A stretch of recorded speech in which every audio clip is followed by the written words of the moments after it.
Maratha reservation के लिए तहरीक ने फिर से जोर पकड़ लिया है। मराठा तंजीमों के महाराष्ट्र बंद के ऐलान का असर नांदेड़ में भी दिखाई दिया। कई इलाकों में तशद्दुद और लाठीचार्ज के मामले भी सामने आए। मराठा रिजर्वेशन तहरीक ने अब तशद्दुद का रास्ता भी अपना लिया है। रियासत के कई इलाकों में तशद्दुद, पथराव और लाठीचार्ज के वाकयात रोनुमा हुए।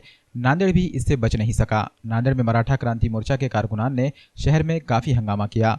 जगह जगह रास्ता रोका गया और पथराव के भी कई वाकयात सामने आए। राज कॉर्नर पर रास्ता रोको एहतजाज तशद्दुद में बदल गया। खुद जिला एसपी चंद्रकिशोर मीना की क़यादत में राज कॉर्नर पर रास्ता रोकने वाले एहतजाजियों पर लाठी चलाई गई। इस दौरान एहतजाजियों ने पथराव किया, जिसमें पुलिस की गाड़ियां भी पथराव का शिकार हुई। पथराव और लाठीचार्ज में कई लोग जख्मी भी हुए। पुलिस ने कई एहतजाजियों को हिरासत में लेकर कानूनी कार्रवाई की और इन्हें रिहा कर दिया गया।